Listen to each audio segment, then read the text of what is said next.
এই তোমার লগে কি করছে? এই দাদা আমার লগে সর্বনাশ করছে, আমার ইজ্জত নষ্ট করছে।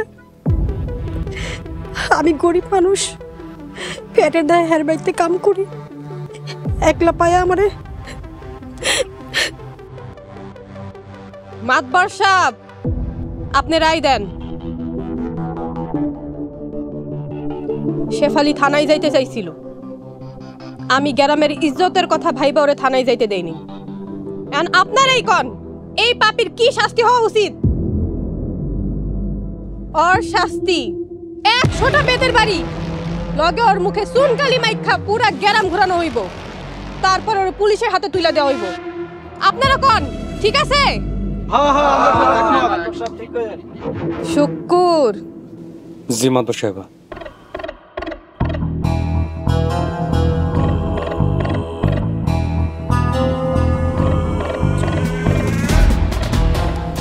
পারুল, ধর।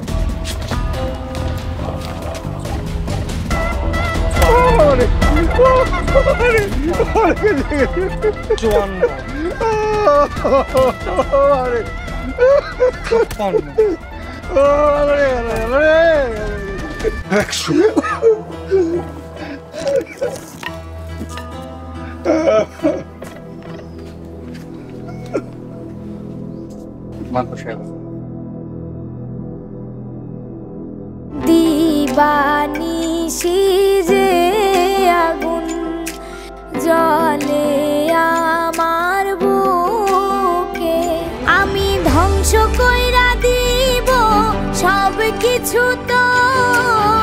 তোর কারণে ভাঙলো আমার মায়া নদীর কুল।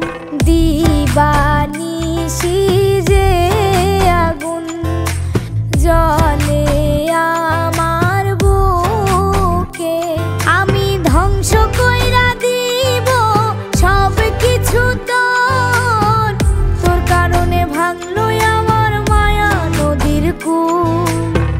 কলঙ্কিনী কইরাই আমায়, কলঙ্কিনী কইরাই আমায়, করিলি তুই মস্ত ভুল, করিলি তুই মস্ত ভুল, তোর কারণে ভাঙলো আমার।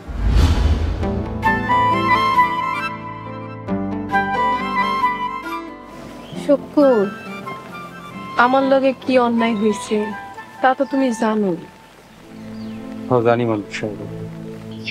সেই দিন আমার আর আমার মান মুখে চুনকালি দেওয়া মুখটা তোমার মনে আছে শুকুর?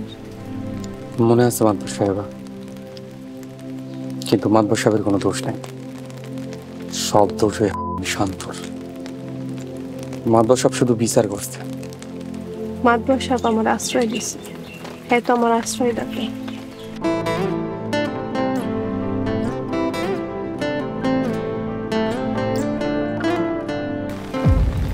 জানো শুকুর, যে রাতে তুমি আমার লোক খাওয়া নিয়ে গেছিলা, আমি সেই রাতের কথা কোনোদিনও ভুলব না। এমন কথা মুখে মানেন না মাতবার সাহেব, আপনার মাতবার বাড়ি বউ। আমার লগে যে শান্ত এত বড় অন্যায় কইরা শান্তিতে সংসার করতেছে, তার কি কোনো শাস্তি হইব না? আপনি খালি হুকুম করেন, শান্তর লাশও কেউ খুঁজে পাইব না। আপাতত বাইসা থাক, সময় এলে আমি তোমার আইসা। তাহলে হাসেমরে দিয়ে কামটা শুরু করো। আগে শান্তরে ধরুন না। ধরো, সব দুলারে দেবে। আগে হাসেম, তারপর সেলিম, তারপর সব দুলারে একটা একটা করে দাও। আর কে কে আছে? সময় আইলেই কো, তুমি খালি আমার লগে থেকো। আমি আপনার লগেই আছি। শুকুর,